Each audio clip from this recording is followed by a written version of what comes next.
sur le plateau de Connecté sur la Mauricie. Je vous souhaite une excellente semaine. En fait, peu importe quand vous nous écoutez, je vous souhaite du bon temps. Tiens.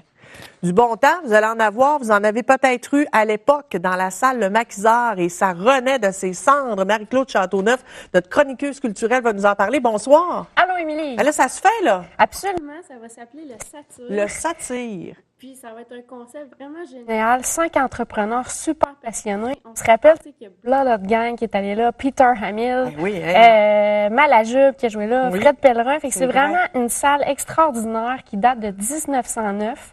Ils vont redonner le cachet, puis je pense que ça va être comme un peu le Forum de Montréal. Ils vont nous sortir des histoires. J'en ai eu, mais je veux pas voler le punch.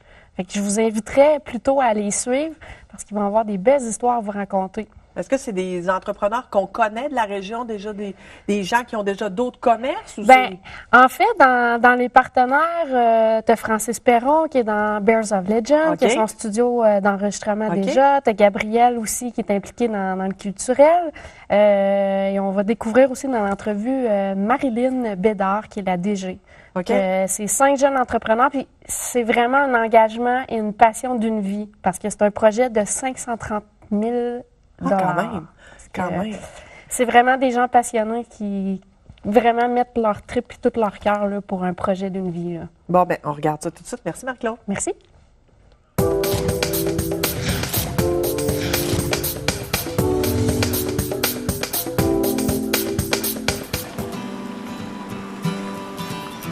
En compagnie de Marilyn Bédard, directrice générale de la nouvelle salle de spectacle Satire. D'où vient le nom? Moi, je suis curieuse, je veux savoir.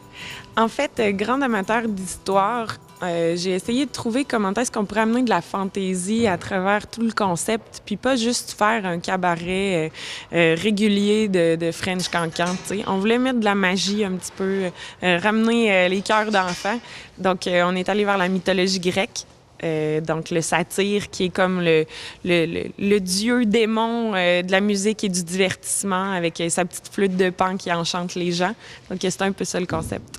Puis je pense qu'il y a un clin d'œil à partir même de la salle qui a inspiré le nom. Est-ce que je me trompe? Un secret bien gardé?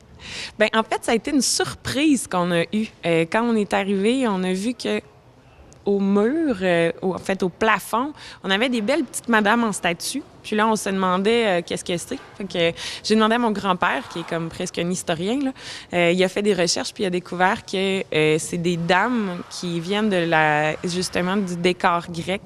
Puis ça, c'est elles tiennent le plafond pour être sûr que le théâtre ne nous tombe pas sur la tête. Donc, les gens vont être super contents parce qu'ils vont pouvoir découvrir une salle de spectacle qui va être toute revampée. Vous allez redonner le cachet de 1909 ou presque. Bien, en fait, on essaie de démolir tout ce qu'on peut de Jeep Rock. Là. On essaie de retourner vers la source. Donc, tout ce qu'on peut remettre vers le béton original, la brique originale, le bois, etc. C'est vraiment vers ça qu'on se tourne pour lui redonner son histoire. Et une fois que tout ça va être fait, que le cachet historique va être là, que Satire va être bien vivant, à quoi les gens vont pouvoir s'attendre quand ils vont venir ici à la salle de spectacle? En fait, on veut donner un boom d'événements à Trois-Rivières. On trouve que présentement, ce qui manque, c'est de dire des spectacles debout, avoir la possibilité d'avoir des cabarets d'humour avec des humoristes qui viennent roder, avoir un bon petit... de la finger food ou encore avoir un bon verre à la main. Donc, c'est le concept un petit peu du tout. Avoir la salle de spectacle, avoir la cuisine, puis avoir le bar. Puis pouvoir offrir ça aux gens, finalement. Il va y avoir autant de l'alternatif que vraiment des big bands d'antan. On réserve des petites surprises du genre des cabarets meurtres et mystères dans le temps de l'Halloween, des cabarets crooners pour les parties de Noël avec un peu à la Michael Bublé, tu sais, avec son petit orchestre. Donc, on veut ramener du glam. Puis, notre but aussi, c'est de faire des événements de grande envergure. Donc, attendez-vous à être assez surpris.